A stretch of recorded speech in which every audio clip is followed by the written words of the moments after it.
start with a chilling sound effect, a door creaking open slowly. Welcome back, everyone! Today we dive into the eerie world of yard sales, where seemingly innocent transactions turn into spine-chilling nightmares. Imagine this: you're strolling down a sunny suburban street, the air thick with the smell of freshly cut grass and the promise of hidden treasures. You stumble upon a yard sale filled with trinkets and furniture from a bygone era. Little do you know, lurking among the ordinary objects are items imbued with something sinister, something evil.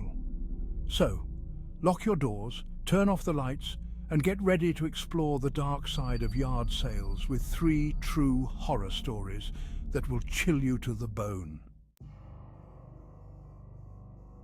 Our first story takes us to a quiet cul-de-sac in Salem, Massachusetts, a town steeped in its own dark history. Sarah, an interior designer with a passion for antiques, was ecstatic to find an ornately carved antique mirror at a local yard sale. The elderly woman selling it seemed almost eager to be rid of it, practically giving it away for a pittance. But Sarah, blinded by her new treasure, didn't think twice. The moment Sarah hung the mirror in her hallway, things started to feel off. The atmosphere in the house grew heavy, and a faint floral perfume, unlike anything Sarah owned, lingered in the air. At first she dismissed it all as her imagination, but then the nightmares began. Vivid, terrifying dreams plagued Sarah's sleep, each one featuring the antique mirror, its glass reflecting a shadowy figure that watched her with malevolent eyes. One night, Sarah awoke with a start, her heart pounding in her chest. An unnatural chill permeated the air, and the distinct scent of that same floral perfume filled her nostrils. As she looked towards her bedroom door, she saw it, a hazy figure standing in the hallway, its features obscured by darkness, its eyes, 2 burning embers, staring directly at her from the mirror's reflection. Terrified, Sarah scrambled out of bed and flicked on the light switch, but the figure remained. She stumbled back, her hand trembling as she reached for her phone to call for help. But as soon as the room was illuminated, the figure vanished, leaving behind only the faint scent of perfume and a bone-chilling silence. Days turned into sleepless nights. The figure in the mirror became a recurring nightmare, appearing more frequently, growing increasingly menacing. Sarah tried everything to get rid of the antique mirror. She tried selling it, donating it, even smashing it, but nothing worked. The mirror, it seemed, had chosen her, and it wasn't letting go.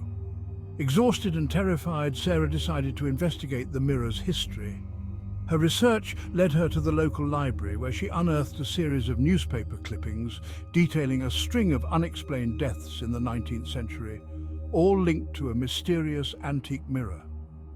The victims, the articles claimed, were driven to madness by horrifying visions and eventually died under mysterious circumstances.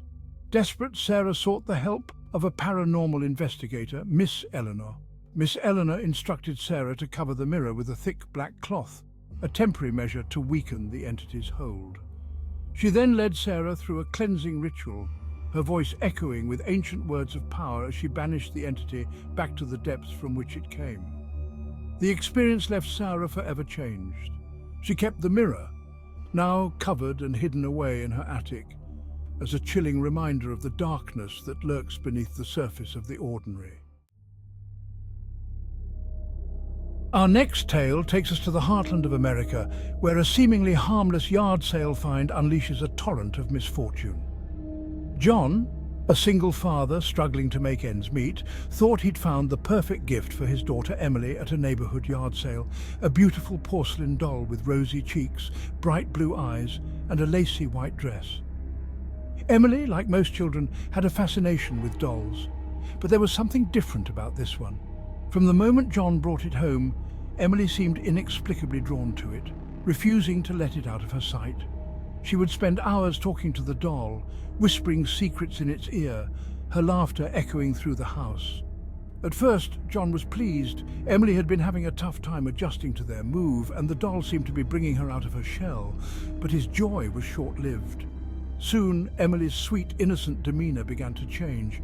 She became withdrawn, prone to fits of rage, and her once bright eyes now seemed distant, almost vacant.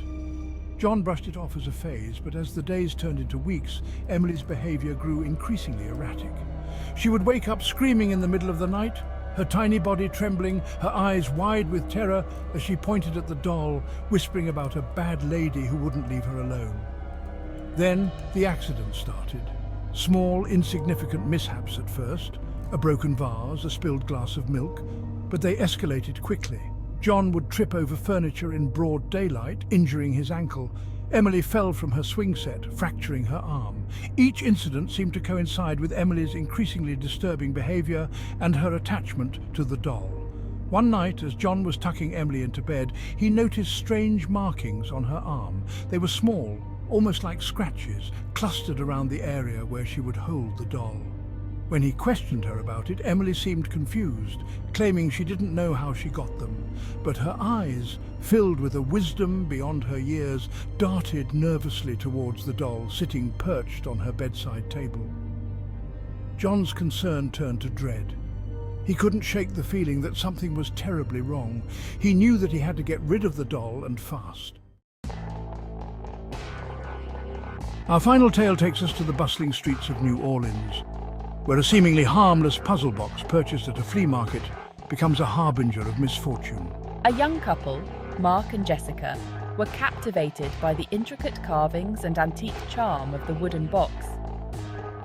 It was small, about the size of a jewelry box, made of dark, polished wood and adorned with strange symbols that seemed to writhe and shift when viewed from different angles. Despite the shopkeeper's hesitant warnings about the box's origins, Jessica, an aspiring artist drawn to the unusual, insisted on buying it. She envisioned using it to store her art supplies, its unique design inspiring her creativity. Mark, though initially apprehensive, couldn't deny the spark of excitement in Jessica's eyes and agreed to buy it.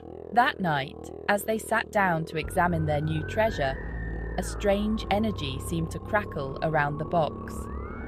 It felt warm to the touch, pulsing with a faint, rhythmic hum.